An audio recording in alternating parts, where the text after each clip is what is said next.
versus screen time versus the outdoor play. How important is a unstructured play, or how important is the green time? Now, with the screen time, you of course have the digital toxicity, or the the consequences everybody, especially in this pandemic, we have known.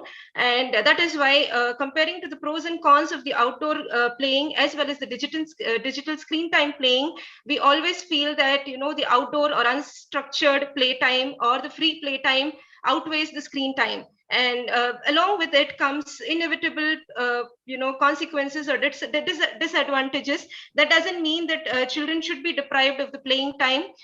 So playing time is something which will initiate the child to develop motor skills as well as the cognitive skills.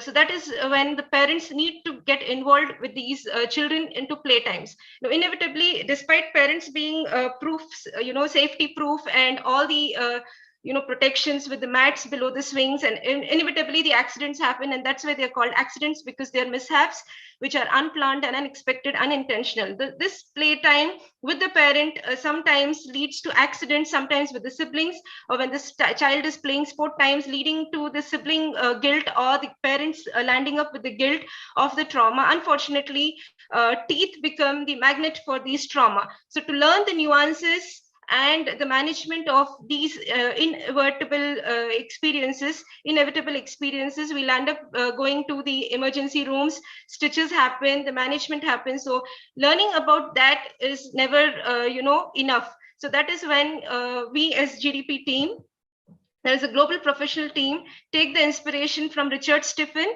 who is another pioneer pediatric dentist, who quotes that the only thirst which even the mightiest ocean cannot quench is the thirst for knowledge.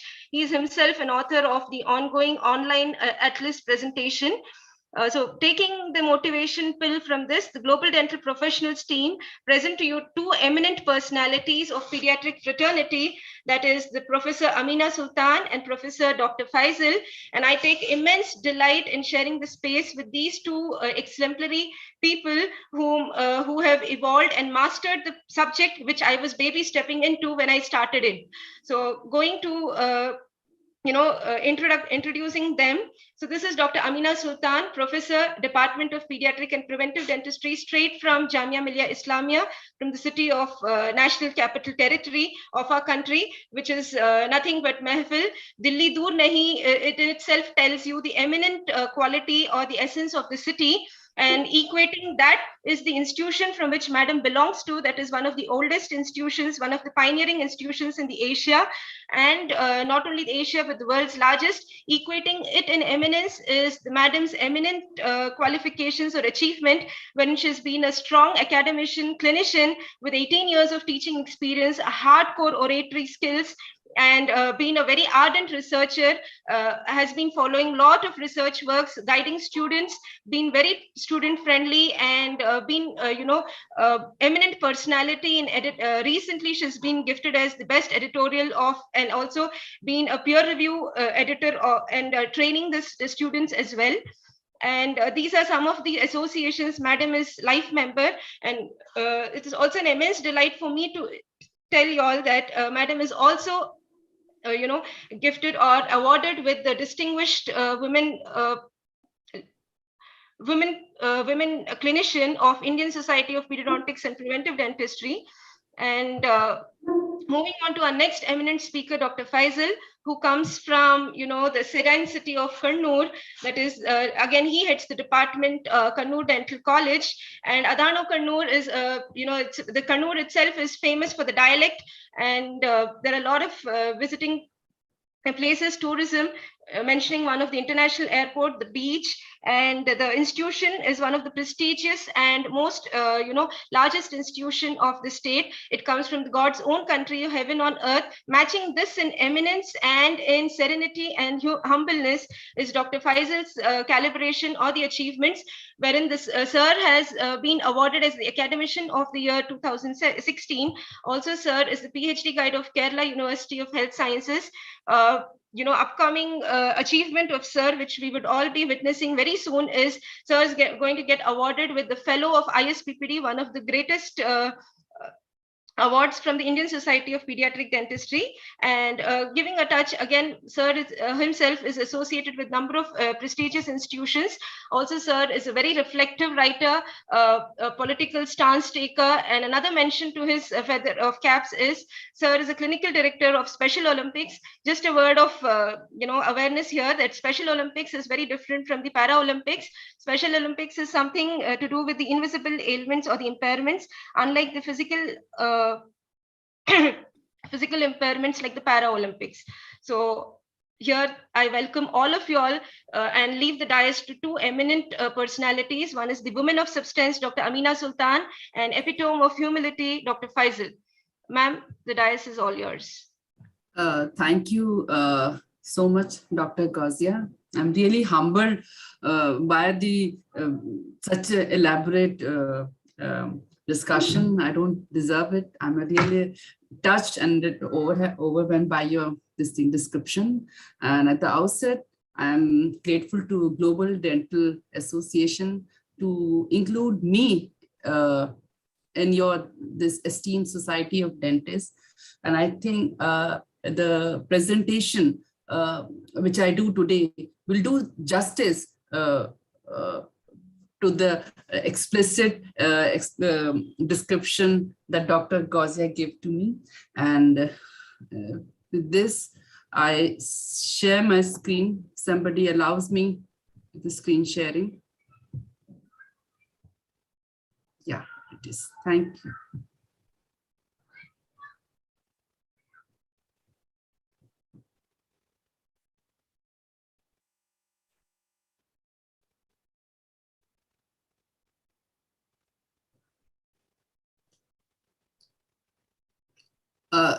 Just a confirmation, is my slide visible to you? Yes, ma'am. Yes, ma'am. Yes, ma'am. Is it like able to shift also? Yes, ma'am. The slides are being shared. Yes. Okay. Good evening, friends. Today I'm going to discuss about a topic which is, you can't cover this topic in one lecture. This is you can say it is an ocean, but we'll try that every drop counts. So hope this 15 to 20 minutes of presentation adds up to the knowledge, and we are always open to discussion if anything can be added to it. And Dr. Faizal, a very senior person in a fraternity, will add up to the management of the traumatic dental injuries. I'll be discussing about the various key components of the diagnostic part of traumatic injuries. You know that if this trauma is a very sad happening, as Dr. Gauzia just mentioned, but it is inevitable. It happens. The person who all are attending today, they may all examine their dentition. One or two must be having some kind of a traumatic injury in the oral cavity. Myself is also a victim or like during a sports act, we all get involved in some kind of an injury, and this is inevitable. So if you don't do a proper examination of these traumatic injuries, if the examination is incomplete, this will lead to a inaccurate diagnosis, and eventually will lead to an inefficient management of that traumatic injury. So the evaluation and the diagnosis hold a very important part. And this 20 minutes discussion will not be sufficient to discuss everything, but some idea we will get how to proceed if we come across a patient with a dental trauma. Now, before I proceed, this information which I have shared in my slide that I've picked up from various sources which are freely available on the web. I have no conflict of interest, and I have no personal or financial relationship with any manufacturer of the product that will be discussed in this subsequent lecture. So before I proceed with the diagnosis and the evaluation of the traumatic injury, I just want to share some few interesting facts about this dental trauma. The dental trauma constitute about 1/5 of all the injuries that occur to children, and tooth avulsion has been reported to be the most serious and the grievous dental injury. In primary dentition, the overall prevalence has been reported to be based on the data available in the dental literature. that is approximately 25%. And falls have been contributed to be the maximum, the most commonly, you can say, reason or the etiology, the factor behind this injury in the primary dentition. Because as the child picks up to walk around, running around, and the reflexes are not that much developed. So that's the reason the falls account for the maximum injury in the primary dentition. And 37, based on the literature, the 2 to 4 years, this is the age period when the child suffers the maximum injury. Whereas in the permanent dentition, the prevalence is less as compared to the primary dentition, which is approximately 10%, again, which is based on the literature which is available at the currently available literature. And the mean age of the trauma occurring in the permanent dentition is between 10 to 12 years of age. In the permanent dentition, the most commonly occurring trauma is the fracture of the incisors. The central incisors are the most commonly involved teeth. Whereas in the primary dentition, because of the high resilience, the luxation injuries are found to be more prevalent in the younger children, especially in the primary dentition. And another interesting finding is that the prevalence of the dental trauma is more prevalent in the nation or the countries of the United States of America or the American countries as compared to the Asian and the European countries. And the reason is, it could be because the children or the people over there are more involved in their active sports or the contact sports. And quite surprisingly, most of the injuries, they happen at home. And very recently, during this pandemic, it has been reported the traumatic injuries, the incidence of the prevalence of the traumatic injuries there's a surge because everybody is at home, the siblings are at home. So you can just imagine the scenario. This home becomes like this has added to this percentage. And there's certain predisposing factors. Growing children with an increasing typical malocclusion where the overjet is more. There's a typical class 2 div 1 malocclusion. There are certain medical conditions like cerebral palsy, patients suffering from epilepsy, fits. They're more prone to these kind of traumatic injuries. Another sad part that can also predispose to traumatic injuries is the physical abuse, which is very less reported. But as a dentist, it's our responsibility. Whenever we come across a dental trauma patient, we should not overlook this as one of the etiological factors. And the last but not the least, dental trauma never occurs as a solo injury. It is a complex injury. It involves multiple tissues or multiple areas. So you are not just dealing a single tooth. You'll be managing the whole patient as such. The patient, because of the trauma of the missing tooth or the aversion, the child the person may also be emotionally or psychologically disturbed. So you will be dealing with multiple factors when you come across this patient with the dental trauma. This is the classification which everyone is aware of. This is the classification that has been adopted by the WHO. The injuries involving the tissues in the pulp. In this, the enamel may be involved, enamel in the dentine, or there may be involvement of the pulp. Then the injuries involving the hard tissue, the supporting structures, that is the crown root fractures, and the alveolar fractures. Then the injuries involving the injuries to the periodontal tissue, the supporting tissue, that may be concussion, subluxation, or the luxation injuries when there's a displacement of the teeth happen. That could be lateral luxation, intrusive extrusion, or the aversion. This classification, which I'm not going to discuss, but you should have a basic idea which category this particular trauma will fall into. Now we come to the keys to the diagnosis. Before, I know we dentists, we see a patient of a trauma, I will jump to the management. But before we proceed to any kind of a treatment, we should follow a sequence. And I must say that my priority in examination should follow these questions. I want the answer to this question before I proceed as a dentist in managing the dental trauma. First, was there any loss of consciousness or amnesia at the time of the accident or the incident?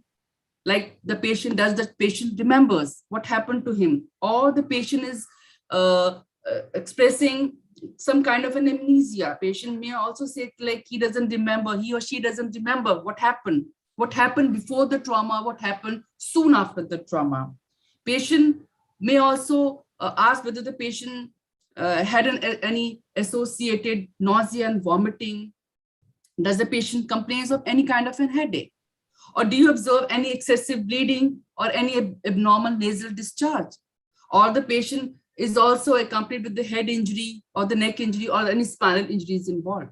If the answer to any of this question is in yes, then this patient should be immediately referred to a medico for the medical examination. The dental management can wait. What can happen the worst? The patient may lose the tooth. But even if it's any dental emergency, like any avulsion or any reimplantation or any splinting is required, that can be done in such cases at the bedside also. We should be very patient, and we should also convince the patient that this, because of these conditions, if they are not taken care of, not managed timely, then they may turn into something fatal. And all these things, you should not be directly dependent on the patient. There has to be somebody who was present at the time of the injury. It could be anyone, any responsible person. There should be an eyewitness, because sometimes what the patient reports to you and what you actually see in the patient clinically may not match. So there has to be somebody who was there at the time of the injury who can give you the exact give an idea about what kind of a trauma it was. Then the second part of your assessment is you should measure or determine the pattern and the extent of the injury. Now, this extent or the pattern of the injury will give you the idea about the energy of the impact or the direction of the impact that resulted in that trauma. And also you see whether there was any involvement of the soft tissue, was there any lip intervention or there was no lip intervention. Because what happens, like you have 4 scenarios, patient will report in either of the 4 scenarios. Patient will come with no soft tissue injury. And these kind of an injury happen when the trauma is direct. There's a direct blunt, something hit on the patient's face and lip doesn't come in the path. What happened? The tooth bear the entire brunt of that trauma, and that result in a Ellis class 3 that involve the enamel can chip off or the dentine can chip off, or they can be a pulpal exposure. Whereas in these kind of injuries, there's an indirect trauma. The lips, they come between the teeth and the source of the trauma, and as a result, the force is dissipated. The multiple teeth bear the brunt, and such kind of an injury where the patient report with these kind of a trauma on the soft tissue or the lips, in such cases you will expect to see extrusion, luxation injuries. Whereas there is a scenario when the patient will not complain of any pain, but patient will say, okay, he had an injury where there was you can say it is an induced trauma. The force was directed axially against the chin. In such cases, when the patient reports where there is an injury at the chin area, then what happened, that the force is again borne by the bones of the lower arch, the mandible. And what we expect in such cases, we expect like there might be a condylar fracture. This will guide you. This will give you a hint. Okay, such kind of injury, definitely we have to go for the extraoral radiographic examination, because we expect a condylar fracture or fracture in the symphysis region. And most interestingly, you will come across the crown root fracture in these cases. The crown, the segment of the crown, they will be held in proper position by the periodontal ligament. The patient will not complain, mild pain while chewing. But in such cases, in such cases, you will definitely come across a crown root fracture, even if the patient doesn't complain of any pain.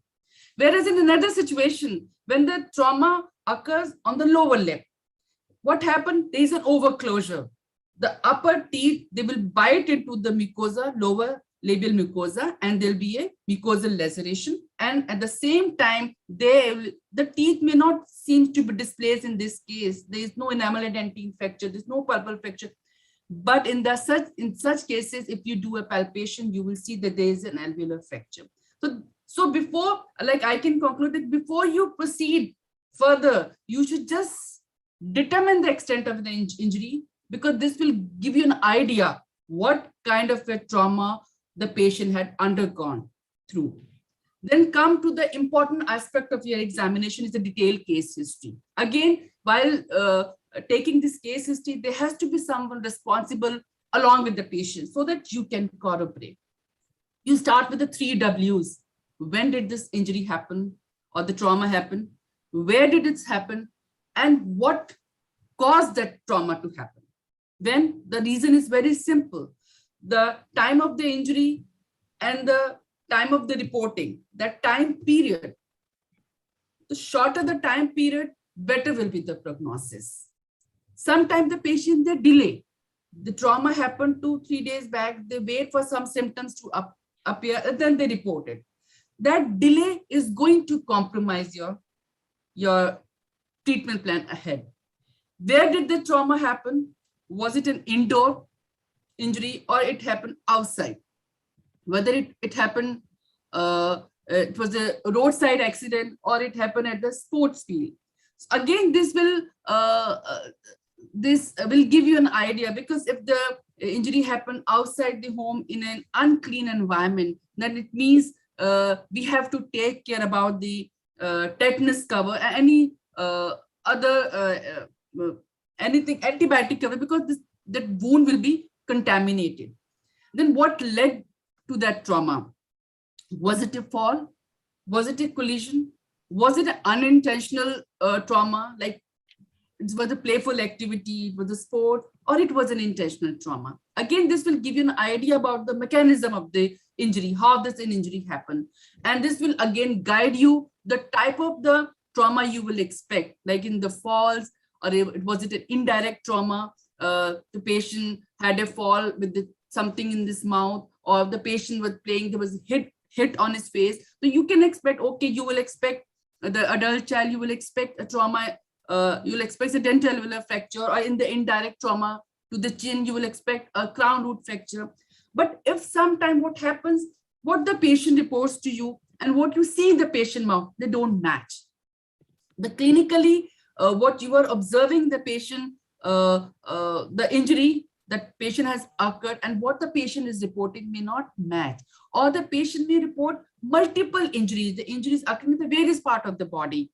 Like this, suppose the patient, if this of the mother or the father say the patient had a fall, okay, fall is on the one side, but what you are seeing, that patient is having injury at the multiple areas, on the right cheek, left cheek, or at the neck region, or in the arm region, both arm region, then again this should raise a suspicion that there's some kind of a domestic violence or a physical abuse is happening. And this again, I would say as a responsible dentist, this should be reported and should be documented. And the guardian, they should be told about it. This injury is not just a mere dental trauma. This is some kind of abuse that is happening. Now, sometime when the children, they report to you, they might have undergone some kind of a treatment elsewhere, like in the case of an avulsion, or they might have got some kind of emergency management done outside. So before you proceed with your treatment, your management, just make sure whether that the treatment done was proper or needs some kind of a rectification. And for this, you have to take a radiographic assessment of the past treatment. Then you should know the history of any previous dental injuries. Sometimes the children or the adults, they're prone to repeated dental trauma, maybe because of their sports activity, like in the contact sports, or because of their prognatic maxilla, or because of this medical condition. Now, these repeated trauma is going to interfere with your further clinical assessment. Like if you do a radiographic assessment, will show some signs of sclerosis, some pathology, radiological pathology, or if you do any pulp vitality test in such cases, then again, the findings will not be interfere with your further clinical assessment. Then also you should ask about any medical condition or any allergy the child or the person is suffering from, like hemophilia, any bleeding dyscrasia, or any medical allergy, or any allergic to any kind of a medicine, because then you have to look for the option that can make the management more convenient.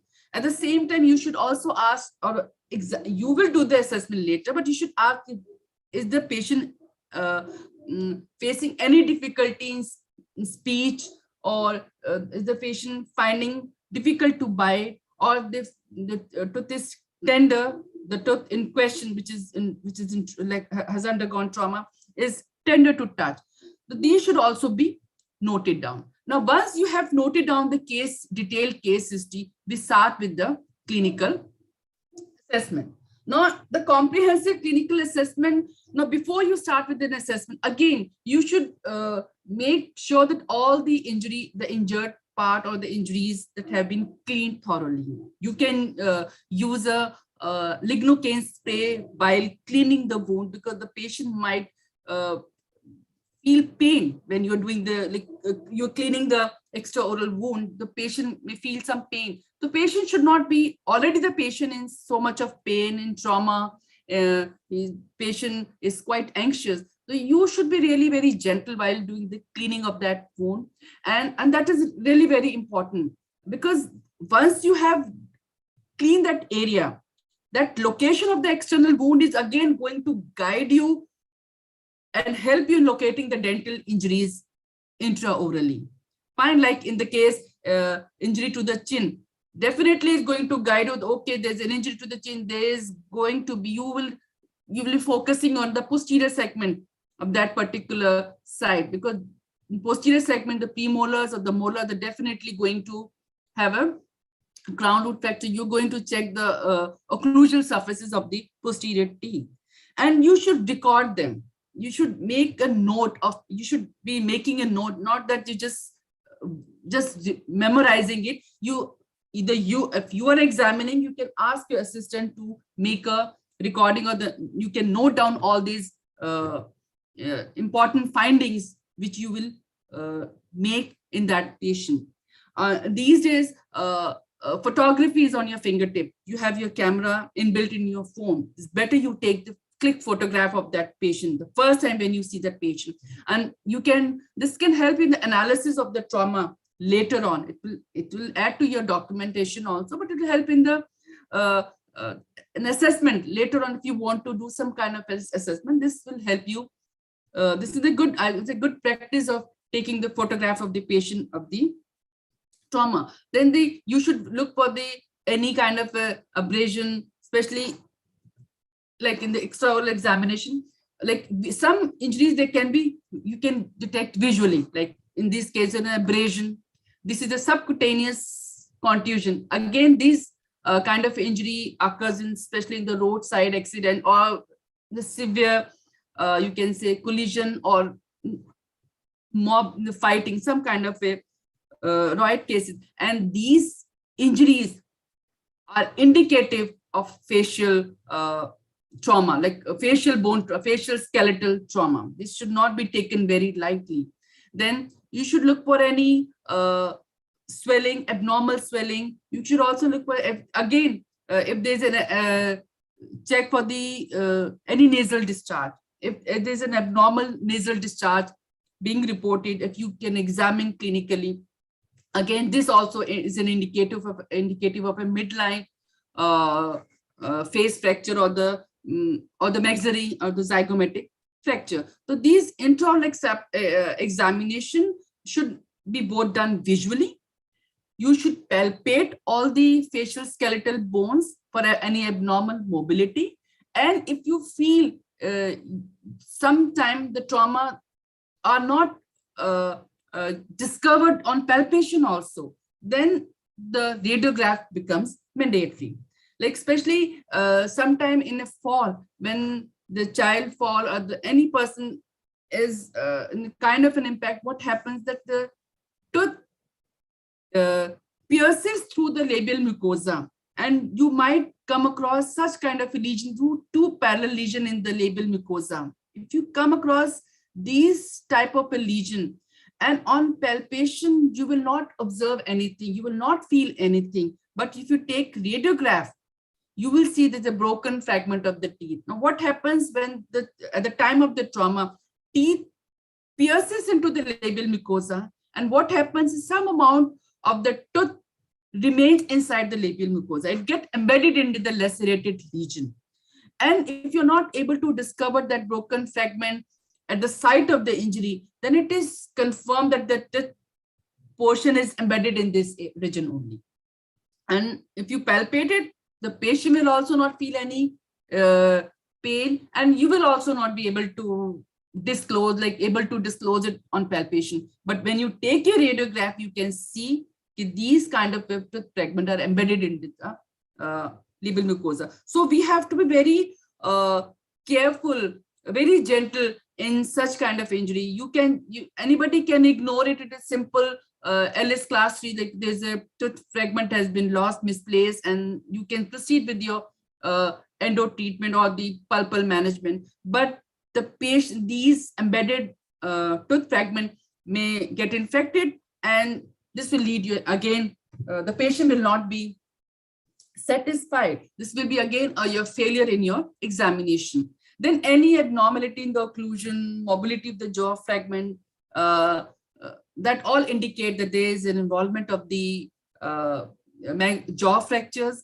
And if there's any limitation in the mouth opening or any deviation during the mouth opening, do a thorough TMJ examination. These are all indicated of the condylar involvement. The jaw, the TMJ examination and the occlusal assessment should also be done before you proceed with your intraoral examination. Now, once you have done the extraoral examination, TMJ occlusal assessment has been done, then you proceed with your intraoral hard tissue examination. Again, before you proceed with the intraoral assessment, you should just make sure that all the involved teeth in question is properly clean. All the supporting structures are, there's nothing obstructing the view.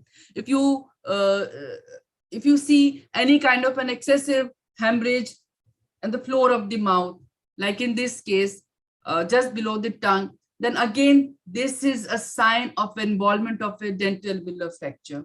And if you see such kind of a perimandibular hematoma on the lower arch, on the mandibular region, then again, this is indicative of a mandibular fracture. So these things should be noted, and these are indicated, and they can be further confirmed with the radiographic assessment. You should inspect the crown of the teeth for the presence and the extent of the fracture. How much enamel or the dentine has been involved. And you should see whether there is a pulpal exposure, like the fracture is such that the pulp has been exposed. Sometimes what happens, there is no frank pulpal exposure. There'll be a thin dentinal, you can say, covering over the exposed area. You can see a pinkish hue. Don't try to perforate that dentinal layer, because again, if that dentinal layer is going to improve the prognosis of that particular tooth, you can note it down. You can make a note that is a class 3, but again, there is a smooth, you can say, dentinal coating is there that can act as a barrier for further infection. Then you should also note about any changes in the tooth color. If you see that the labial or the facial surfaces of the any teeth is discolored, any pigmentation extraorally is observed, it means there's a history of trauma. And this again will be further assessed by your pulp vitality test and the radiograph assessment for your treatment plan. Sometimes this discoloration can come back to the normal, or sometimes it can deteriorate further. It depends upon the severity of the trauma that tooth has undergone. There's certain infection lines, like the minor trauma lines, they're not visible to the naked eye. That can be visualized by directing the light being parallel to the long axis of the tooth, and you can see this infraction line with the help. And these again, these are the weak spot, and this need to be taken care of. Now they come to the crown root fracture. You know, crown root fractures are the most, sometimes these are fractures, they are overlooked because again, the displacement of the coronal segment is such that it's minimal. And secondly, it is held in that place with the help of the periodontal fibers and the bone. But when the patient report with such kind of injuries like in the injury to the chin, or there's a overclosure of the mouth, the impact is such that the upper arch has crossed into the lower arch with the overclosure of the incisor, then such kind of a trauma happen. Even if there is no symptom, there may be a pulpal exposure, there might be a sensitivity, but patient may not report of any complaint. But this cannot be ruled out in such kind of a cases. And another interesting observation in crown root fracture in this kind of trauma, in the indirect trauma to the chin, is that if such crown root fracture occurs in one quadrant, they are always associated and accompanied by same kind of a fracture in the opposite arch. So if in these kind of a trauma, if you see that in the upper arch there's a frank crown root fracture, you should also examine the occlusal surfaces of the premolars and the molars of the same side of the opposing arch, that is the mandibular arch, to rule out or to detect the presence of such kind of a fracture, because they always occur in association. The displacement of the teeth, they're very much evident visually. You can visualize whether there is an extrusion and intrusion. And sometime in minor displacement, we take the assistance of the occlusal radiographs or the IOP radiograph. And these luxation injury can be confirmed with the help of the radiograph, because you can see there's a widening of the periodontal ligament. But sometimes that it happens that the periapical radiograph is not able to detect the displacement. But the percussion test, the typical response to the percussion will guide you that there is a displacement, lateral luxation of the injury of the tooth has occurred. And one important thing, like in the case of the primary dentition, if there is an intrusion, you should always measure the extrusion, you should always measure the direction, whether it is intrusion or extrusion, and the extent of the luxation. You should measure the how much millimeter the tooth has moved into the socket, because this will guide you whether this is going to impinge the developing tooth germ. And if you feel, and you take a radiograph, if you feel that it is interfering with the developing tooth germ, or it is impinging the developing tooth germ, then this is an emergent that this needs an immediate treatment, that is an extraction. Then also you should observe any injury to the gingiva, oral mucosa, and the tongue. Sometimes the teeth may appear to be intact. There is no displacement. There is no enamel and dentine fracture. There is no, but you can see there is a gingival laceration. Again, these require immediate management. There might be an associated tongue injury with the trauma. Sometimes you can see in the non-lacerated gingiva, you can see there's a bleeding of the gingival, bleeding in the area of the gingival margin. This again indicator subluxation injury. Beside this, you should also take care, note down the general oral status of the dentition, the kind, whether the patient has any dental caries, untreated dental caries, what is the status of the periodontium, what like how good the periodontal hygiene or periodontal health in that particular patient, because this is again going to compromise the make a patient, like in sometimes the minor trauma also, because of the weak periodontal health, patient may suffer excessive injuries. Then you should do the palpation of the teeth to check for the abnormal mobility. And and if you see that while doing the palpation, if the adjacent teeth is also moving along with that, the tooth in the question, that means there is a dento-alveolar fracture. But as a periodontist, you should also make sure that the teeth, sometimes the teeth are partially erupted, like especially in the incisors, like in 8 to 9 years of age. And in the primary dentition, when they're in the stage of exfoliation, there is some kind of a mobility which is more than as compared to the normal dentition. So this should be ruled out, whether this mobility is due to the physiological resorption or because of the partly erupted tooth, or this mobility, is it because of any fracture to the dental-alveolar structure. So this again requires your radiographic assessment to make a accurate diagnosis of your trauma. Then you do the percussion of the involved teeth. The tooth sometimes may show a normal response, maybe slightly tender to touch, or maybe extremely tender. It's extremely painful, because during your luxation injuries, what happens is there is an injury to the periodontium. So definitely the tooth will become tender. So how you start with this percussion, like as a sometimes because the trauma to the periodontium is such, if you in normal situation, we use the handle of the mouth mirror, both in the horizontal direction and in the vertical direction. But in the children, and in the cases of where there's an extensive damage, the multiple teeth are involved, it's better to use your fingertip. And always start from the teeth which are non-involved in the trauma, like healthy, non-traumatized teeth. This will at least guide the patient how to respond and get an idea.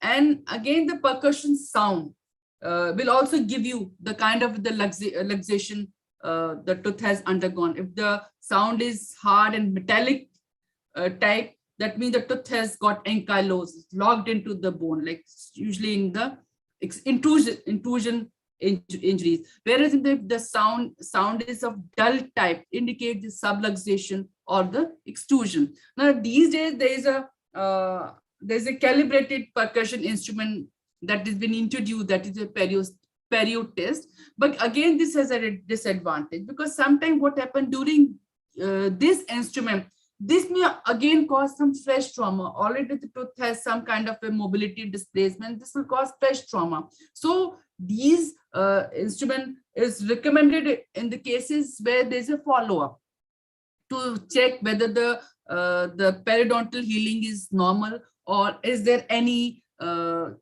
occurrence of ankylosis in that particular tooth. Then the pulp vitality test. We all know that soon after the trauma, there is a latency period.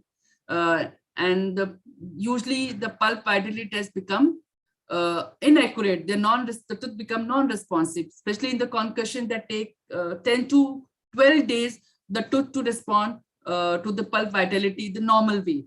Whereas sometimes the tooth, especially in the luxation or the extrusion injuries, you may find that the tooth may give false negative report for several months. So if you plan to do any endo treatment in such case, you have to look for the other signs of the non-vitality, like the tooth discoloration. Take the help of the radiograph. If there's any periapical pathology, make a test cavity before you're sure, okay, definitely tooth has become necrosed. Because sometimes it takes a very long period to gain its vitality. And although also this pulse vitality test should also be done in the opposing arch, or should be done in all the teeth, so that you get a baseline idea. And on the opposing arch also, start from the healthy tooth, that is a non-traumatized tooth, then you proceed toward the tooth that is being in question. Especially in young children where there's a blunderbuss canals or the tooth are not fully erupted, cold testing is preferred over the electric pulp testing. Now we all know, because in the trauma, what happened, there is a neurovascular damage occur. This neural regeneration takes a longer time. So definitely the pulp vitality test, using this electric pulp testing, anything that is measuring the neural regeneration, this will take a longer time. So to overcome this, laser Doppler flowmetry is recommended, which assesses the blood supply, because the vascular supply is like the vascular supply of the tooth. This regeneration of the vascular supply is faster and quicker as compared to the neural regeneration. So laser Doppler flowmetry is recommended, because this gives you the idea that whether the vitality is being regained or the tooth is progressing toward the necrosis. This will give you better result, quicker result, is more sensitive. But again, it is not easily available. The equipment the cost of equipment is quite high, and this require the application of that probe, that that instrument required for a longer time. The practicality of this instrument is not appropriate. There's some changes are required before that comes into your routine dental practice. Then the last is the radiological examination. Every tooth, every case that has undergone dental trauma should go for a radiological examination. Now, this will give you, this serves the two purposes. This will give you the, especially in the growing children, this will give you the idea of the root status, whether the root is completely formed, partly formed, whether the root is resolved. And secondly, it help you in disclosing the radicular fracture, the root fracture, which are sometimes missed in your clinical diagnosis because of the because you're not able to locate, or the patient is not reporting any symptom. Though, and we are dependent upon three types of radiograph in a dental setup. That is the occlusal radiograph, periapical radiograph, and the OPG. Now, periapical radiograph should not be taken in a single view. Like, we take different angulation of the periapical radiograph. In the first, we place we take the radiograph at the 90-degree angulation to the long axis of the tooth, and then we take from the mesial and the distal aspect of the tooth in question. Now, this is not, the IOP has certain limitation, all the 2D radiography, because the three-dimensional anatomy of the structure is been compressed into a two-dimensional view. So what happens, even if you're taking different angulation, and you do a simple mathematics, some area is still missed, and maybe the important of the crucial clue can be missed in that particular area, which is not being covered in that radiograph.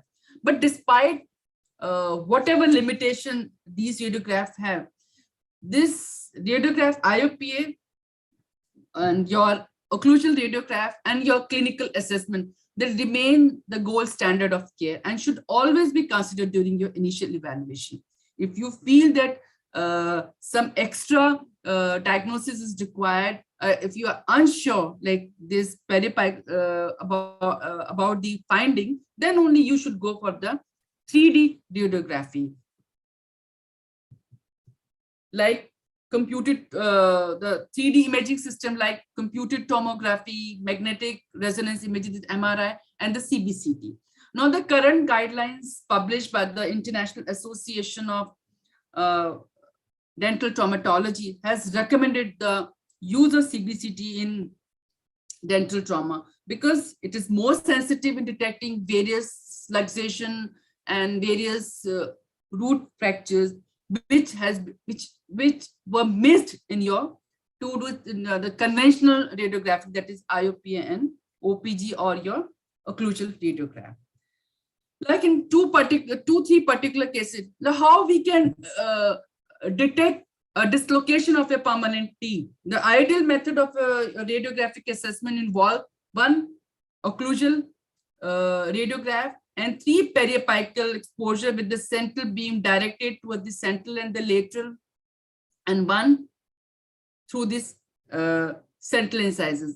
And you can see in this particular case, there was a displacement of 2-1. Left central incisors were displaced. It is evident clinically also, but all the three angulation of the periapical radiograph could not diagnose it. It was the occlusal radiograph that was helpful in diagnosing the displacement. So that is the reason that we should always take an occlusal radiograph along with three periapical radiograph and three different angulation to make your diagnosis more accurate. Now, the root, another case is the root fracture. Again, these are the dilemmas in diagnosis because again of the limitation of the two-dimensional view of the periapical radiograph. Even so, in these such, if we are suspecting a root fracture, the cases are that there is a definite going there is going to be a root fracture in that particular case. So we take three periapical radiograph at three different angulation, 45-degree, 90-degree, and 110-degree angulation. But it has been reported that in a retrospective study that whatsoever these IOPs they are only successful in detecting your root fracture in 30 to 40% of cases.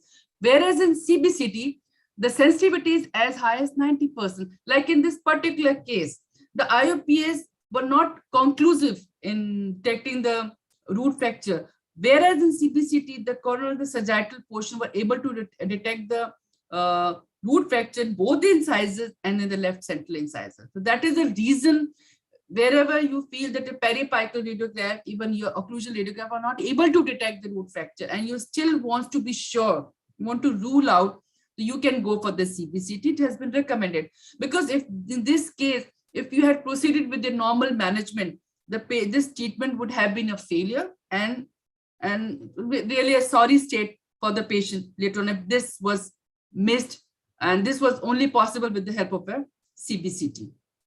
Then come the luxation injury. Now, regardless of the direction, all the luxation injuries, extrusion, intrusion, they involve the damage to your periodontium, and they also involve the fracture of your dentoalveolar structure. Now, since the movement of the tooth, that is the displacement and the direction of the forces, all this occur in the sagittal plane. So these routine periapical radiographs will not be able to detect this minor displacement. Like in this case, both clinically and radiographically, you can see the 2-1 is properly repositioned. It appears, and the patient had no symptom. But when the 3D assessment, radiographic assessment was done, you can see in the apical third of the root, there is a buccal alveolar fracture. Again, this was a misdiagnosis in this case, and this was only detected with this 3D reconstruction. This is the reason that CBCT has become quite important or essential diagnostic aid in your complicated dental traumas.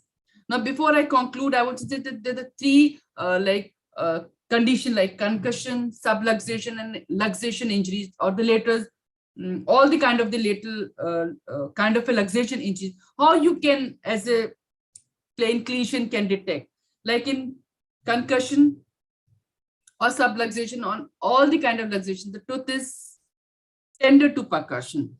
It might be less sensitive or in moderate intensity or excessive in pain, but they'll be positive to percussion. In concussion, there'll be no mobility. There'll be mild mobility in subluxation, but there'll be an excessive mobility in your other luxation injuries like intrusive or lateral luxation. There'll be no displacement in concussion and subluxation, but there'll be a displacement whether palatal, lingual, mesial, distal in your other luxation injuries. This is my last slide, how to summarize it. And with this, I conclude my presentation. Thank you, ma'am. Thank you. I think we have few questions, but I think we'll take it after Dr. Faizal's presentation. Yeah. Sir, all to you. Okay. I'll share my slide. Yes. Ma'am can stop sharing the slide there.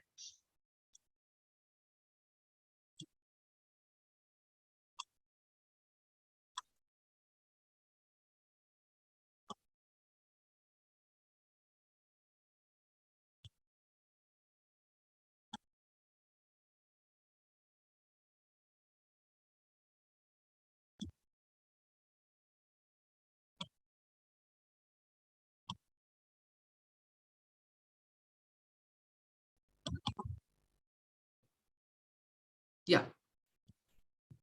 Yes, sir. We can see your slides. Yeah. Just a minute.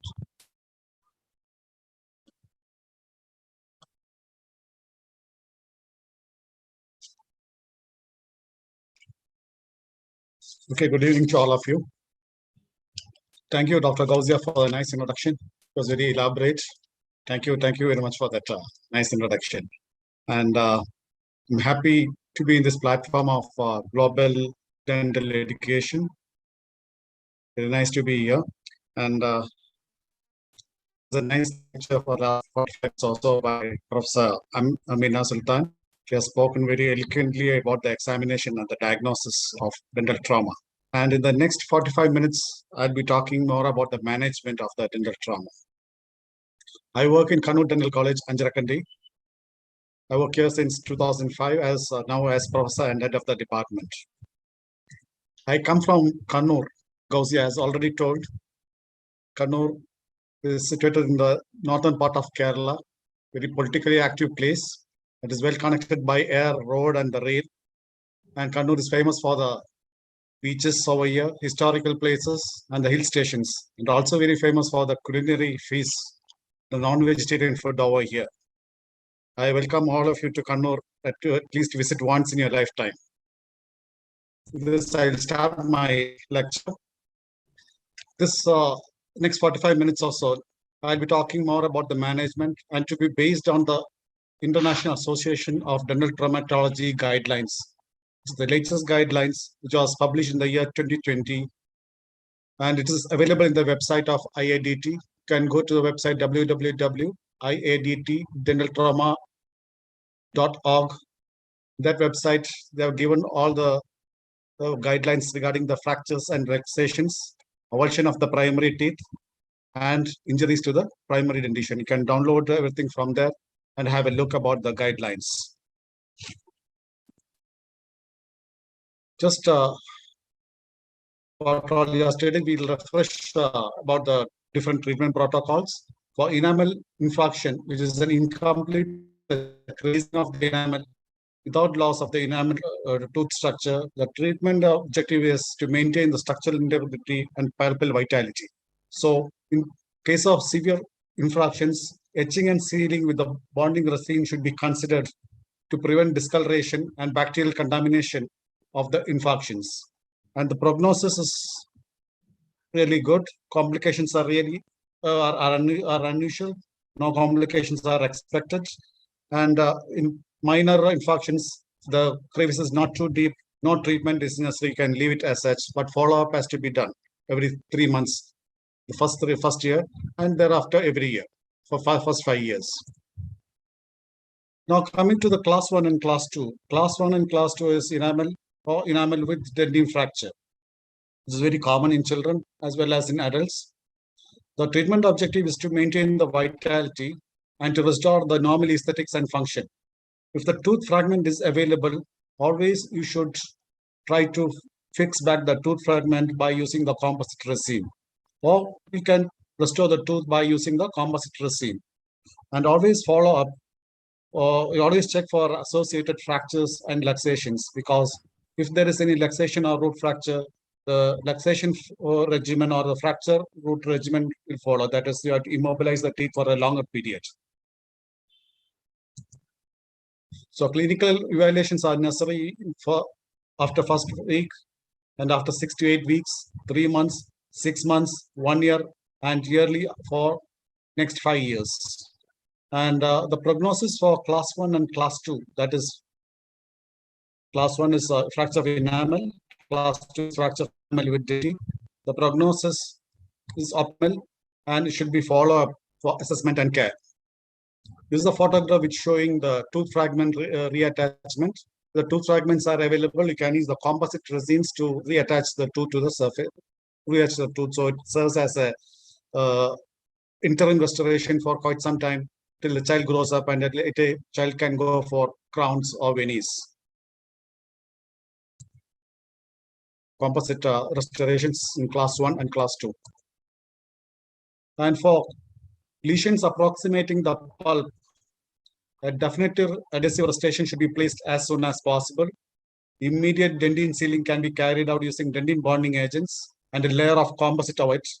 And a temporary dentine protection with calcium hydroxide or glass enema cement also can be considered in case the lesion is approximating the pulp in case of class 2 Ellis classification. Now coming to class 3, which is a complicated where the pulp is involved, pulp exposure is there. Here the treatment objective is to maintain the vitality of the pulp and to restore to the normal aesthetics and function.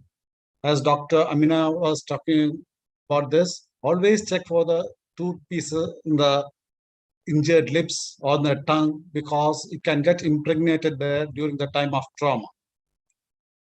For primary teeth, The decisions often are based on the life expectancy of the teeth. If the teeth is going to be exfoliated very early, I mean, my child is at around 4 or 5 years of age, if the root is not as resolved, you can think about the extraction.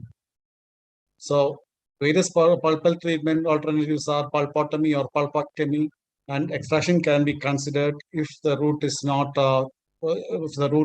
resolved. For permanent teeth, the treatment alternatives are direct pulp capping, partial pulpotomy. I'll be talking more about partial pulpotomy and the root canal treatment. Always we are the diagnosed or treatment dilemma when a patient comes with class 3 fracture.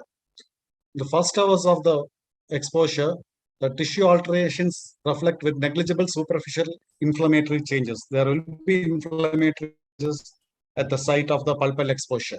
It is said that after 7 days of exposure, the inflammatory response has been reported to be more pronounced, and it does not extend more than 2 millimeters of the pulp tissue. So a vital pulp therapy can be favored in the first few days.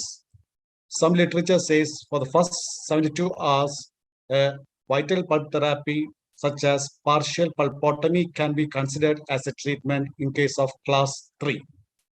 So latest literature shows that partial pulpotomy is preferable for the majority of the cases if an area of the exposure is large when the pulp is exposed. For partial pulpotomy, you can see in the second picture over here, the pulp is mildly exposed. So you can apply the rubber dam. Sterile diamond burr can be used, and you can remove the portion of the pulp around 1 to 2 millimeters and try to apply pressure to stop that bleeding. If the bleeding is still there, you can go still deep and cut some amount of pulpal tissues and apply pressure. Once the bleeding is stopped, you can wash it with the hypochlorite solution and can use calcium hydroxide. And nowadays, it's better to use biodentine or MTA over the pulpal stumps, and you can close it. And you review the patient after 1, 3, and 6 months regularly, and you have to review the patients every 6 months thereafter. If the tooth is non-vital with the open apex, always think about using MTA for closing the apex rather than using the calcium hydroxide and waiting for the apical barrier to be formed. Or you can think about a revascularization procedure in case of non-vital open apex tooth. In case of concussion, the general prognosis, unless the associated infection persists, no pulp therapy is indicated. And mature permanent teeth with closed apex may undergo pulpal necrosis in case of concussion due to associated injuries of the blood vessels at the apex, and therefore must be followed up carefully. Now, coming to a very important trauma, that is the root fracture. Root fracture can be basically classified into a vertical fracture and a horizontal fracture. Vertical fracture, the prognosis is very poor and it's difficult to diagnose also. The horizontal fractures may be a fracture in the apical third, middle third, and in the coronal third can be in the subcrestal or supracrestal level. So if a patient comes with root fracture, always reposition as soon as possible. And always check the repositioning of the tooth radiographically after you reposition. The splinting is advised for 4 weeks. But if there is an associated fracture with it, always you can increase the timing for that. That is, you can do the splinting for 8 weeks to 2 months. Fracture in the apical third usually display no mobility and generally do not need any treatment, whereas the root fracture at the cervical third often requires extraction. Root fracture in the middle third have a favorable prognosis, and the root fracture must be diagnosed and treated before a blood clot is formed in between. And the guidelines don't advise the endodontic treatment at the emergency visit, just to wait and watch after the emergency treatment. Different types of healing may occur. Basically, It can be with the healing of the hard dental tissue in between the fracture segments, healing with connective tissue, healing with bone and connective tissue, and sometimes with the granulation tissue.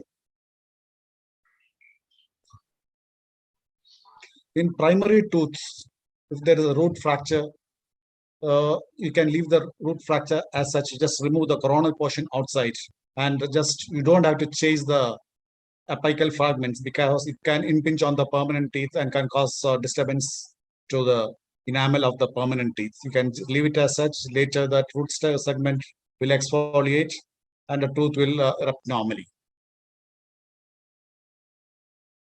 Now coming to subluxation, where in this case, normally no treatment is needed.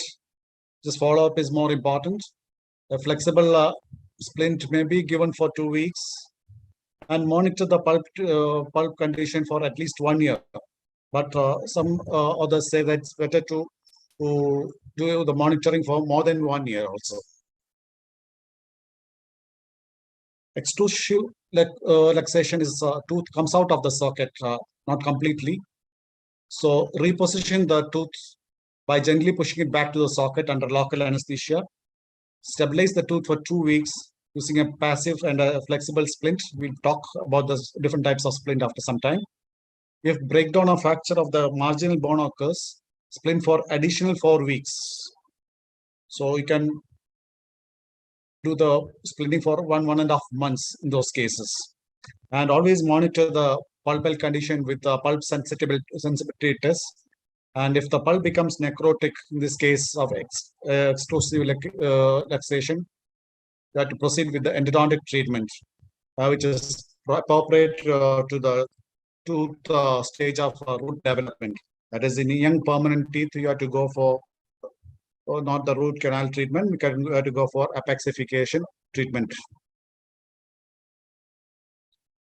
In the general prognosis is that there is a lack of clinical studies evaluating the repositioning of the primary teeth. Whereas in primary tooth with closed apex, there is a considerable risk of pulpal necrosis. They said that around 25% of the tooth will go for pulpal necrosis. So this tooth must be carefully evaluated.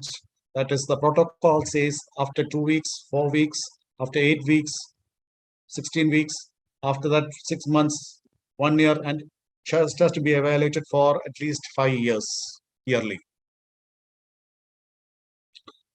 Lateral luxation is the displacement of the tooth in a lateral direction.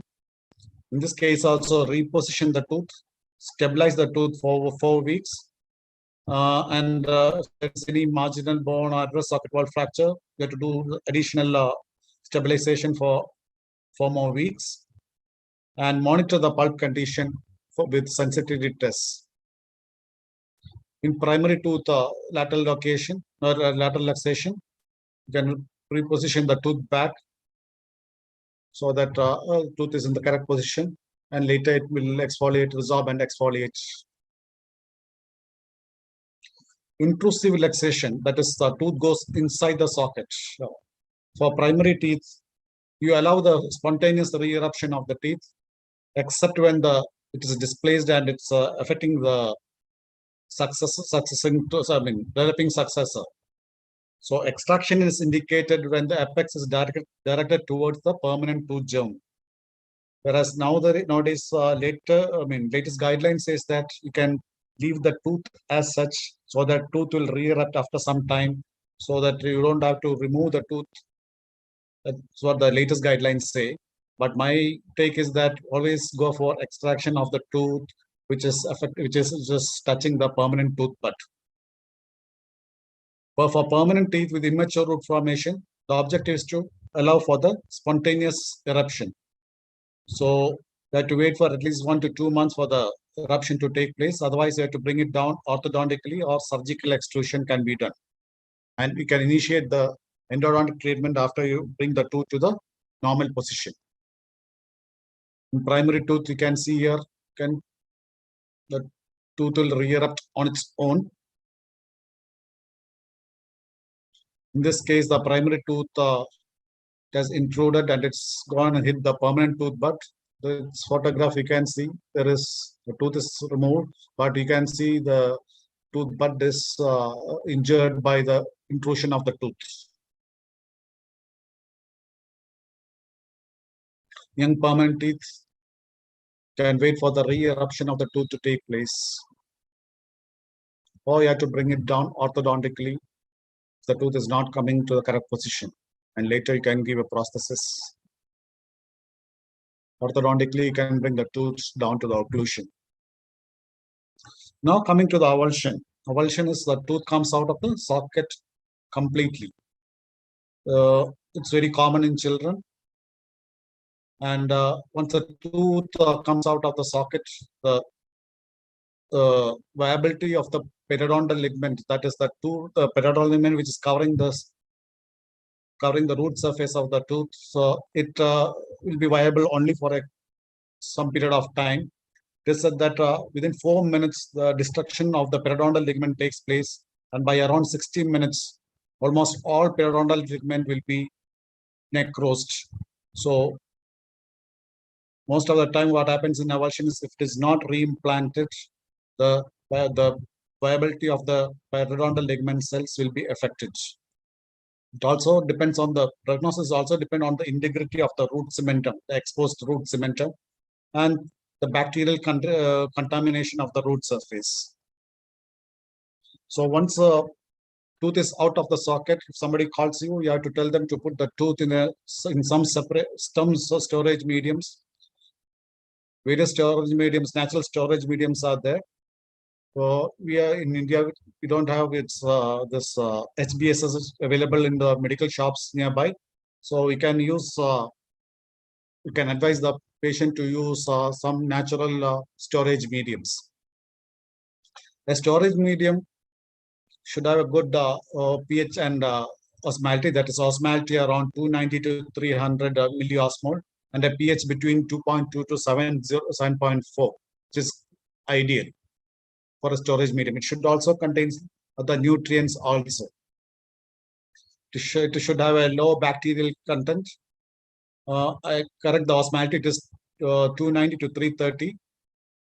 pH should be around 6.6 to 7.8. Should contain essential nutrients, and it should contain antioxidants, and it should not react with the body fluids.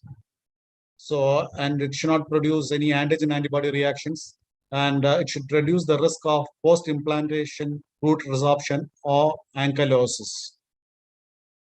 Should be the ideal requirement for the storage medium. So various storage medium employed for avul's tooth are HBSS solution. Milk is considered as the best medium, natural medium available. Coconut water, saliva, egg white, propolis, Viaspan, green tea, and normal saline also can be used. You just see the advantages of certain storage mediums. This is the best medium available, but unfortunately in our country it is not available in the medical shops. It's a widely standardized medium in the European countries and abroad. It's isotonic and it's non-toxic.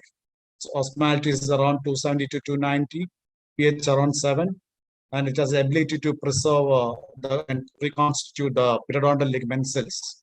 But the disadvantage is costly and it's not readily available. Viaspan is a organ transport medium. It's not available freely. Milk is considered as one of the best mediums which is available in any household in India. It has got a physiological pH, preserves the viability, mitogenicity, and clonogenesis capacity of PDL cells. It has got a very low bacterial count and is very commonly available. It's the biggest advantage. And the studies have shown that long shelf life old milk and long shelf life skimmed milk can maintain viability for a significant number of PDL cells. And different types of milks are available nowadays. Some studies have shown that low fat content found to be better than the high fat content. Coconut water, there was a study by Dr. Gopi Krishna et al. Is found to be a very effective medium for storing the tooth, biologically pure and sterile. rich in amino acids, vitamins, and minerals. And it's got a regenerative and antioxidant properties. And can be kept for storing for about 45 minutes or so till you reach the dental surgeon. Egg white is also a very good medium. It's got a high protein content, vitamins, and lack of microbial contamination, and it's available everywhere. It's got a pH of around 8.6, osmolality of around 258. It has got a better cell viability and significantly higher incident of periodontal ligament healing compared to milk, and equivalent cell viability as HPSS in various studies. And it is an excellent medium to keep the tooth for up to around 10 hours, according to studies by Kadami et al. Green tea extract can be used, which is a honey product, which also can be used. Saliva. Very often people think that we dental surgeons advise to keep the tooth in the oral cavity itself. But for children, we should not advise the children to keep the tooth in the oral cavity because there is a chance for swallowing. Moreover, a lot of bacterial contamination also can occur if the tooth is kept in the oral cavity for a longer time. In Abel's tooth in the oral cavity, that is in the vestibule, for a longer time. So the saliva is immediately available storage medium, and should be kept for a very short period only. And saliva has got a less favorable composition and a lot of microorganisms. So better don't use saliva as a medium for storing the tooth. Like that Solens solution also is not an ideal solution. It lacks essential nutrients. So this should not be used as a medium for, it should not be used as a medium to transport the tooth. No other solution is available. You can think about keeping it in saline and taking it to the dental surgeon. Water is also a poor medium, and it's better to, but it's better than leaving the tooth air dry, according to 2020 IIDT guidelines. Contact lens solution may be available at home for many people, and can be considered as a medium to keep the Abel's tooth, but later study says that it forms a film over the root surface and can affect on the attachment of the tooth to the alveolar bone. So later study says that it is not a very good medium to keep the Abel's tooth there. Lateral is an oral rehydration formulation which may be available in certain homes. So this can be considered as a medium for keeping the tooth. Patients on serum, that is a red mulberry, can be used because it contains a lot of flavonoids and alkaloids. Probiotics can be considered as a medium for keeping the tooth. And there was a review of literature sometime back, shows that milk, coconut water, propolis, green tea, and Viaspan, HBSS and all are considered as excellent mediums. Egg white and citral and ORS can be considered as a good medium, whereas saline, contact lens solution are considered as poor medium, and water and saliva are considered as very poor medium for tooth storage of our tooth. So better to advise the patients to keep the tooth in milk if it is available at home. Now we'll come to the IIDT treatment guidelines, which are the latest guidelines which are published in 2020.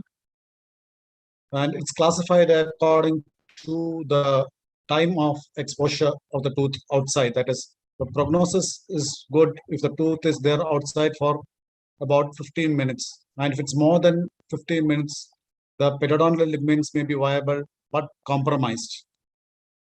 And if the patient brings the tooth which is there kept for more than 1 hour, the periodontal ligaments are likely to be non-viable, and the prognosis also is not good if prognosis is not good if the tooth is outside the socket for more than an hour. But if the patient comes to you with the socket even after 16 minutes, it is our duty to re-implant the tooth. We'll see the different treatment scenarios. Scenario number 1 is the patient comes to you with a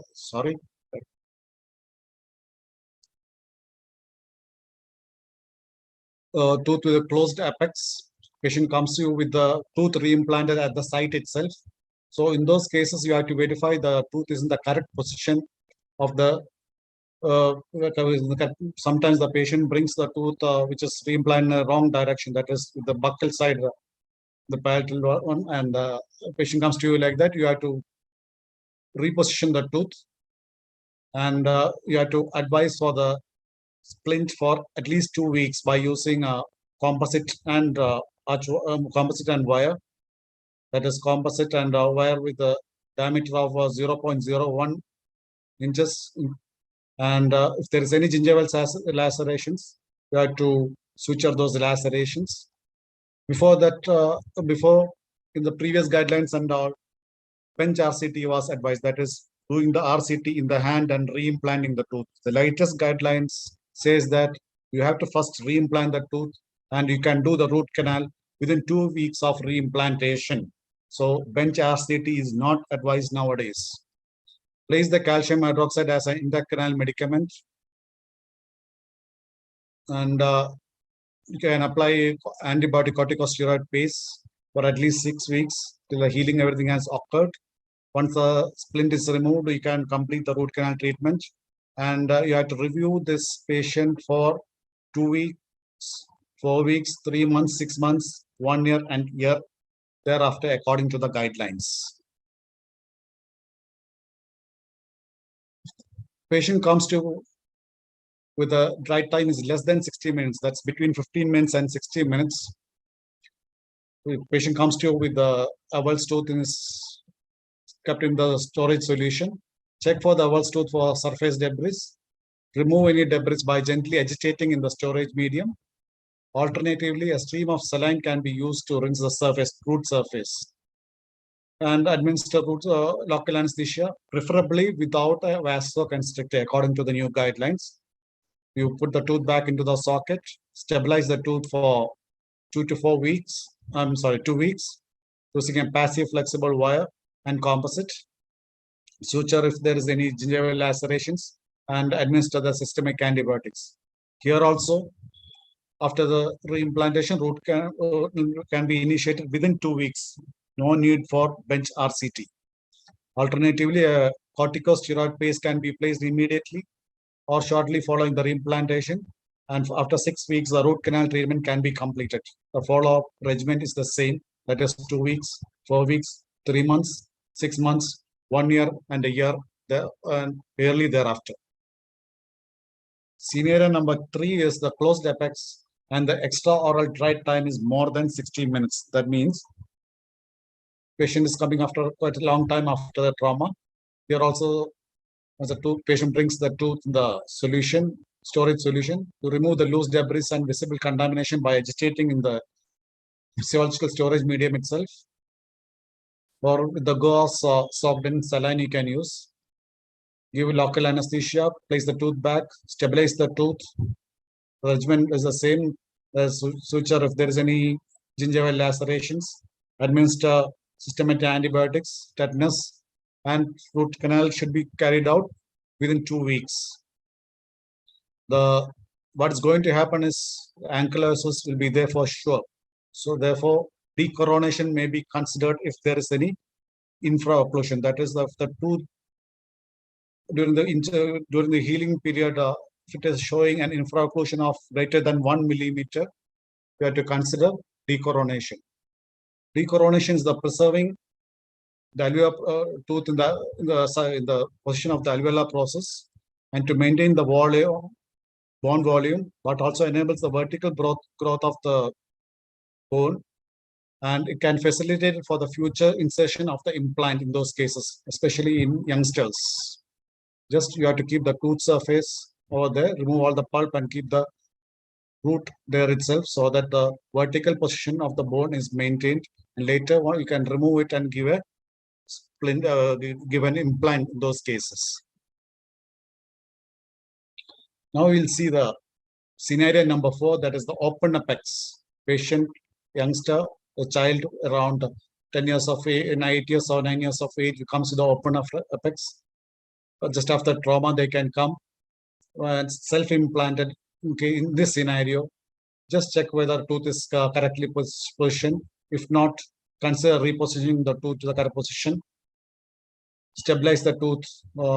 It is advised to keep the splint for 2 weeks using a passive flexible splint. And if there is any gingival laceration, you can switch. Antibiotics are advised.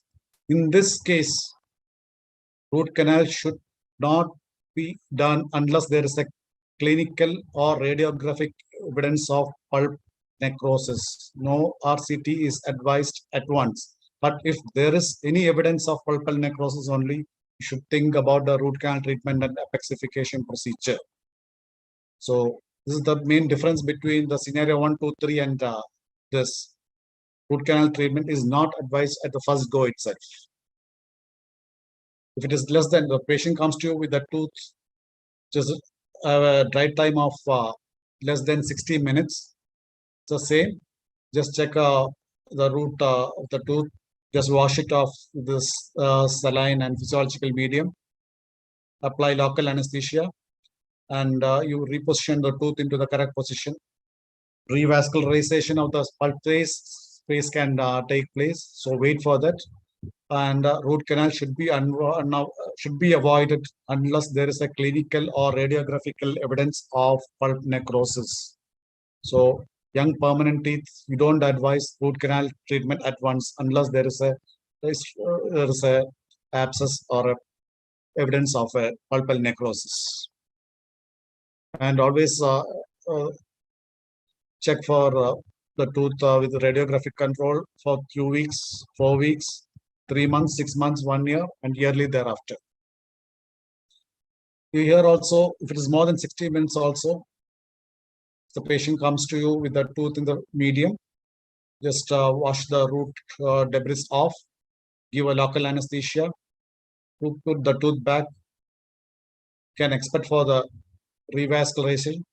If that doesn't occur, you have to think about the other treatment procedures, such as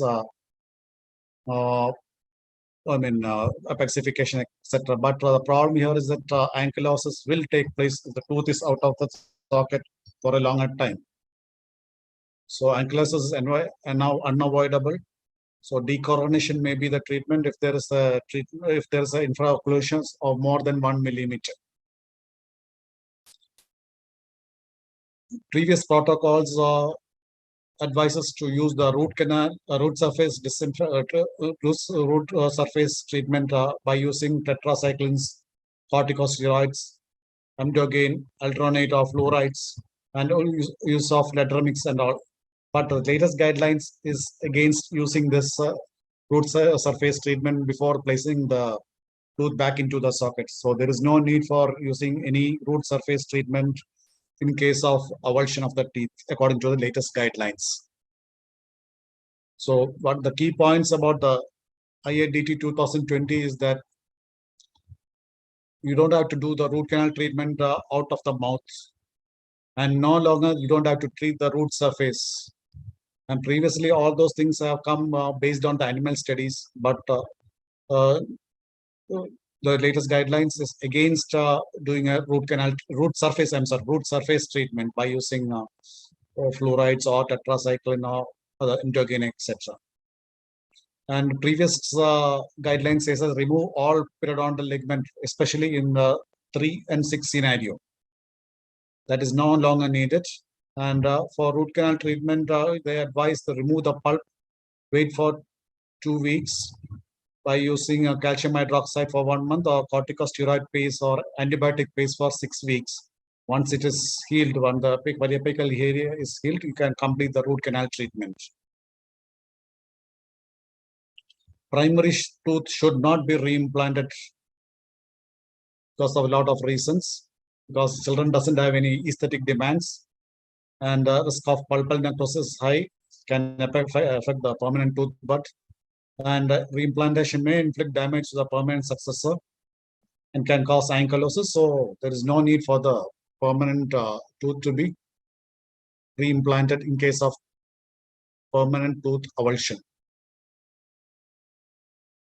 Now coming to the splinting, the best method is the composite and the wire splint. flexible type of splint, you can use 0.016 or 0.44 millimeter wire can be used. You can use a composite over the wire to stabilize the tooth to the tooth surface. Titanium meshes can be used, but disadvantage is it is of relatively high cost. Can use composite with the fishing lines. It's advised in the 2020 guidelines. Fiber splints can be used by using polyethylene or Kevlar fiber meshes.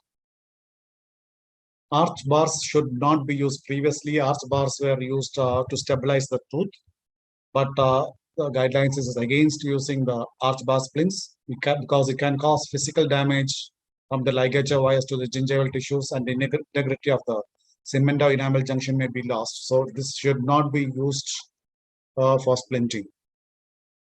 And while removing the splint, always avoid the iotronic injury to the enamel.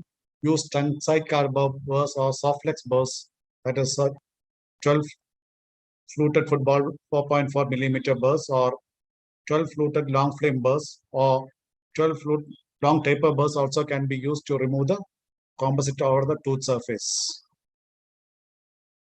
Guideline says that it's better to use LA with vasoconstrictor in case of child patient comes to you with trauma. Regional anesthesia may be considered as an alternative to infiltration in more severe cases. Systemic antibiotics are advised in patients with trauma. Amoxicillin or penicillin remains the first choice. And in children, better to avoid tetracycline. Don't give tetracycline. Amoxicillin or penicillin derivatives are the best ones to give for as antibiotics in these cases. Before, in some literature, it is shown that topical antibiotics can be used over the tooth surface. The latest guidelines say that it should not be used, and it's not recommended based on human studies. Tetanus prophylaxis or immunization and boosters has to be given. It's not done. So it is always advised to give tetanus after the trauma, tetanus toxoid injection after the trauma. Now coming to the pulpal reactions, various type of pulpal reactions can take place, like regular tubular reparative dentine formation, irregular reparative dentine, osteodentine, irregular mature bone can happen, regular laminated bone or cementing can happen, internal resorption can happen, and also pulpal necrosis also may be there. Periodontal ligament reactions may be after the trauma, or for avulsion is the healing with a normal periodontal ligament, usually which happens the tooth is reimplanted immediately. Whereas for tooth which is reimplanted within 60 minutes, there can be a surface resorption. Whereas for tooth which is reimplanted after 1 hour, goes for ankylosis, and healing with the inflammatory response, that is infection-related resorption, can take place. This is characterized by ball-shaped resorption, and it's an active type of resorption, and it is sensitive. As madam was telling, it is sensitive to be sensitive to percussion, and the percussion will be dull in those cases.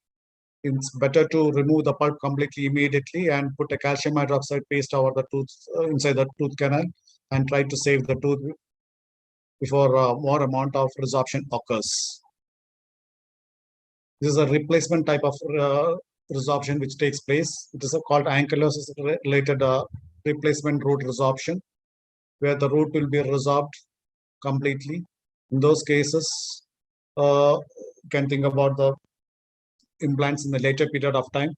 And it's a type of inflammatory external resorption which can't be stopped. So once the resorption is over, the tooth crown may act as a space maintainer for quite a period of time. After that, you can replace it with a permanent restoration. And contraindications to tooth reimplantation are: you should not do the reimplantation in immunocompromised individuals, patients with the congenital cardiac disorders, patients with uncontrolled seizure disorder, severe mental disability, and patients with the severe uncontrolled diabetes this re-implantation should be avoided. Just to have a look about the soft tissue injuries. So various type of soft tissue injuries can occur. Polyglycan 910 or chromic can be used as choice for suturing this soft tissue injuries. Electrical burns is one of the soft tissue trauma where child or patient bites a live wire, which can lead to burns in the commissure of the lips. The healing will be very cumbersome. There can be contracture of the lips, which can take place while healing. So the mouth opening and all will be restricted. We have a role here to play by giving a microsomia prevention appliance, where there is acrylic bulb can be made and can be fitted in the molars so that there won't be any contractures formed while healing. You can see the pre and the post.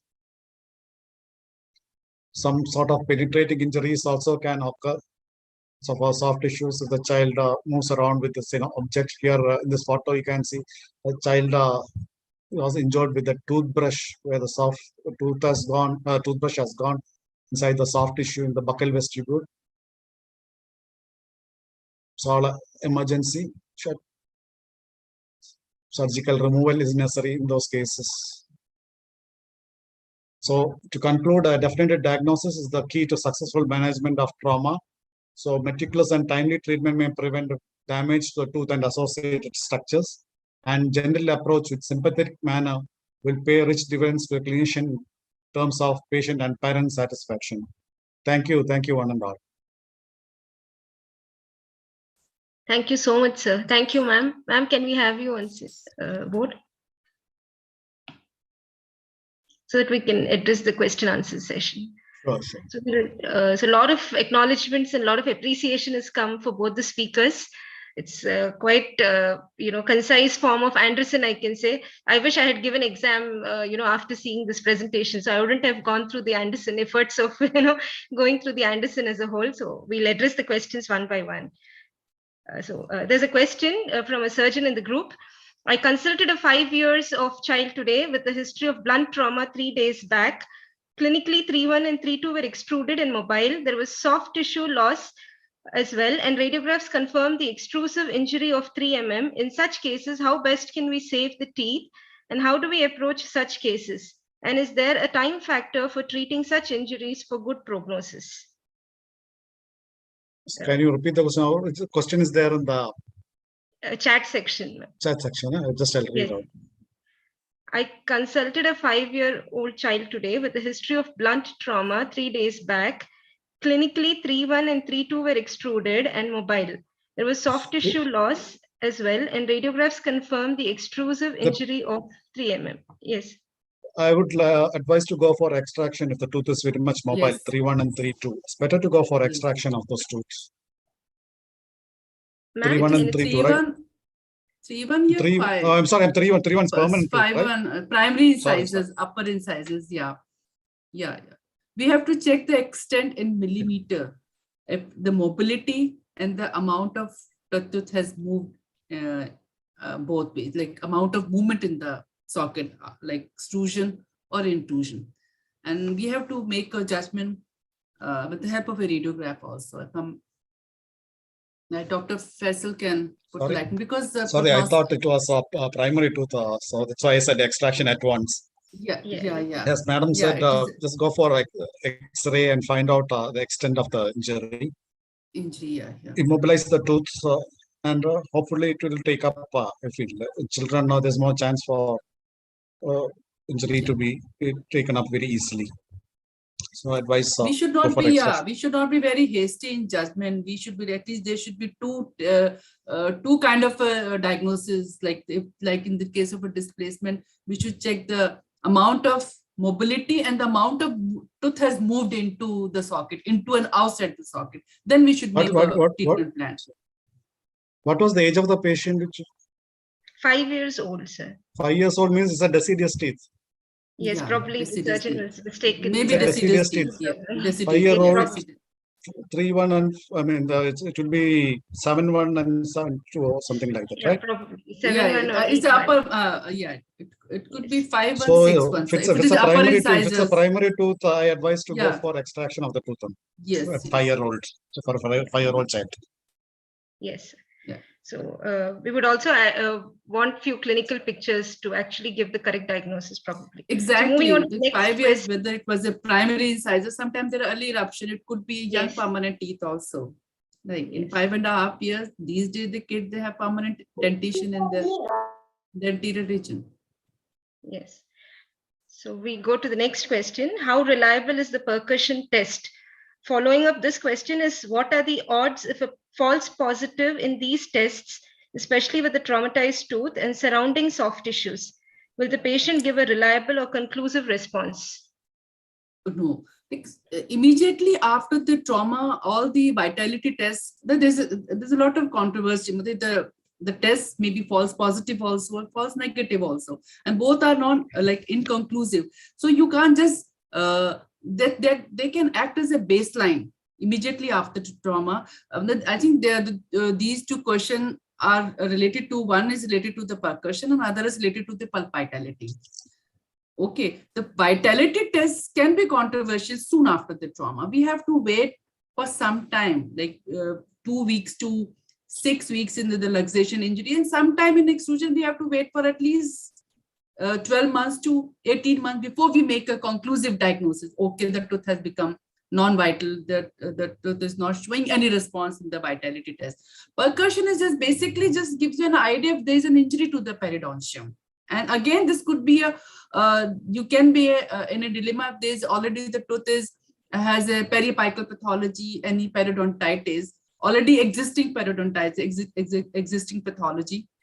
Again, this will give a false positive. So this one test, this is your clinical test that has to be again corroborated with your radiographic assessment, another test. Then you make a final judgment or the conclusive diagnosis in both the particular cases. Dr. Faisal, can you please add to it, like Yes, percussion? patient comes to you, you have to do the percussion test and sensitivity test and record it and keep. So it's always better to have a record of what was the situation at that time. So even if it gives a positive or a negative, whatever it is, just record what was the situation over there. So I advise to do the test at the time after the patient comes to you for checkup after the trauma. So I also request people who have questioned can come online, switch on their audios and videos, and directly, address the questions and queries in case, if it is not what you were seeking for. So I go to the next question. That is, ma'am, can you kindly throw more light in the management of a person walks in with his avulsed tooth or teeth?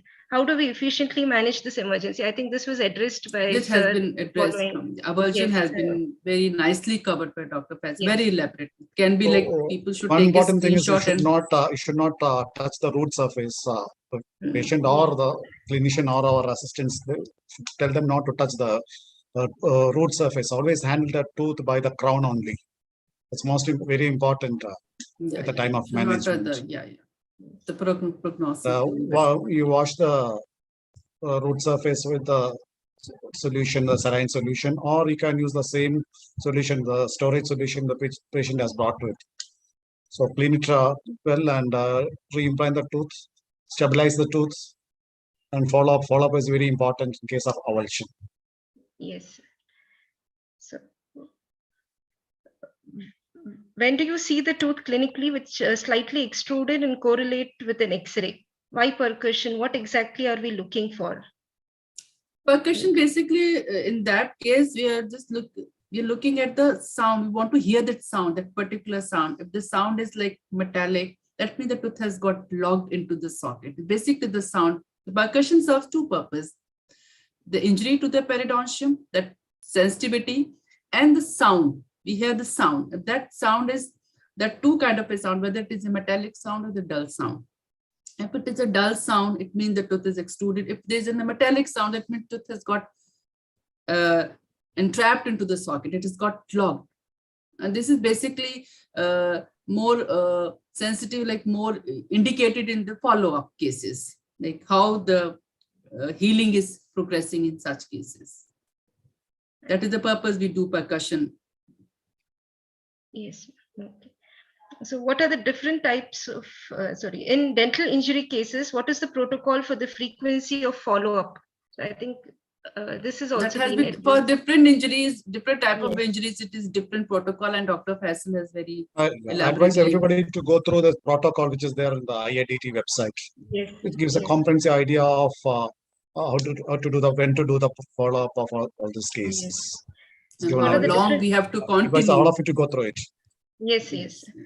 What are the different types of splints available for dentoalveolar injuries and deciduous teeth? So I think this has been again addressed by Dr. Faizal. He negates the use of splints altogether. What are the different types of splints available for dentoalveolar injuries and deciduous teeth? There's primary teeth. You can use the composite, and the wires itself can be used. Wires, yeah. The rigid stint, the rigid type of stint. Yeah. Any studies done regarding the low skimmed milk, which is Tetra Pak, and other milks available? Yeah, a lot of studies regarding milk. Milk is there. That's why I said this storage, this type of low-fat milk and skim milk can be used as a storage medium. A lot of studies are going on regarding this matter. It has shown to be good, favorable. Yes. So you mentioned regarding treatment for avulsed primary tooth. What's the age criteria and root length for splinting the deciduous teeth? Yes, no, the primary tooth should not be reimplanted. That is the protocol. Still, there are few case reports regarding the splinting of the deciduous teeth. Yes. But there are no studies as such regarding the prognosis of long-term follow-up is missing. Yeah, long-term few case reports are there. Yes, a few case reports are there, but yes, the long-term follow-up is missing, and we don't advise reimplantation because of a lot of reasons. Parents they don't report also how to do it. Yeah, parents also don't report. Yeah, so I think there's a correction for the first question. I think the child was not 5 years; it's 7 years old. So that's why it was 3-1 and 3-2 probably. Okay. Yeah, and I open the session for all the people attendees here if they want to personally ask the questions directly to the speakers available, because this is one of the golden opportunity you get from both the members of International Association of Dental Traumatology. So any queries, questions, which further needs any add-ons? Or any particular reason for only 12 flute burrs? That's advised in the literature because while removing the splint, the composite, tooth should not be affected much. So, the enamel should not be affected much. That's why they advise more efficiency, and better cutting efficiency, maybe. Better cutting. Yeah. Should be very careful while you remove the composite. It should not affect the tooth enamel. Yes. So I think the questions so far have been addressed. I hope, as much as we enjoyed and learned so much, I hope the speakers also enjoyed our, session with you. Definitely, Dr. Faisal. Thank you very much. It was quite a revision for us also. Yes, it was a good revision. Very much happy to be here on this platform with you people. Very happy to share whatever I know about this topic. Yes. Happy to be here with Dr. Amina Sultan. Yes, it was lovely meeting you. Although virtually we have met so many times, but we were never introduced. But I think thanks to Dr. Ghazi and your platform that we could connect with so many people, and we are also learning. Nobody is perfect. I am like today. I could grab so much from Dr. Faisal's lecture. I'm really grateful to you also for giving a golden opportunity. Looking forward I have a question, Dr. Ghazi. Sorry to interrupt. Yes. Can I Please. the question? Yes. Yeah. Thanks a lot, Dr. Faisal sir, Dr. Sultan madam. Fantastic session and been a privilege to be amongst you people. Coming back to the previous question, what I had asked regarding the reimplantation of the deciduous tooth, as you said rightly, it's contraindicated. But there are few case reports what I had gone through. Just to give a scenario, please, if you could just give me a 1 minute, the case scenario for a 3-year-old or a 4-year-old with an extrusion of the upper incisor. And the parents are very keen on, for the aesthetic reasons, and I want to save the tooth. So can I resect? I'm going against the protocol. So can I resect the apical portion of the root of the deciduous tooth so that I don't injure the successor? Fill the root with the zinc oxide. Can I splint it and do a follow-up? Biological tooth restoration, right, doctor? The Yes, tooth sir. itself is biological tooth restoration. Yes, You keep biological the restoration. That will act as a restoration. pontic. That Yes. is, you can attach the tooth to the adjacent tooth by using composites and the wire, and you can keep the tooth cell for aesthetic reasons. Nothing wrong in that. There are case reports regarding this. There are Sir, case reports. yes, sir. Yes, sir, there are case reports of successful reimplantation in primary dentition, and their follow-up is like, since like some of my colleagues, they said that the treatment has been a success because the patient compliance is good. The patient is reporting. The moment you detect radiographically, if there's any kind of a resorption happening, you have to induce the root canal treatment, start the root canal treatment. If that step is missed, then the treatment becomes a failure. The failure could be because of the resorption. But they claim that the reimplantation has been successful in their primary dentition. And this is because the patient compliance, patients reporting and getting the radiographic follow-up done as and when required, because we have to just catch that osteoclastic activity at the right time to induce the root canal treatment. If that doesn't happen, then again, this is going to be a failure. Okay, I mean, as Dr. Nadeem was telling, you can remove the root portion off and keep the tooth there attached to the adjacent teeth. There are case reports regarding that. Yes, that is the management part of that missing area. That is the prosthetic rehabilitation, restoration part of it. Sir, do you have any follow-up cases of these kind of cases done at your hospital? Long-term follow-ups by your PGs or by yourself in the college? Reimplantation of the tooth, primary tooth? Yes, sir. Primary, no. Reimplantation, we don't have much records regarding this. Patients don't turn up much with the avulsion of the primary. Yeah, they don't come up. Not much and of maybe, they shed off, and again, we are in a dilemma whether it was a natural exfoliation or exfoliation that was induced because of that inflammatory resorption. Because the child come between, as I told you, that the trauma occurred between 2 to 3 years of age, and the resorption start at around between 4 to 5 years of age. So we have a very less time to follow up such cases also. Thank you, madam. Thank you, sir. Okay. I think I again take the privilege of, considering my good fortune and utter delight of sharing this space with you. And on behalf of global dental professionals, I thank Madam and Sir. And it was a wonderful session. And we are on YouTube keep awaiting for more seminars or symposiums. Thank you, sir. Thank you, ma'am. We'll see you again. Thank you. Good evening.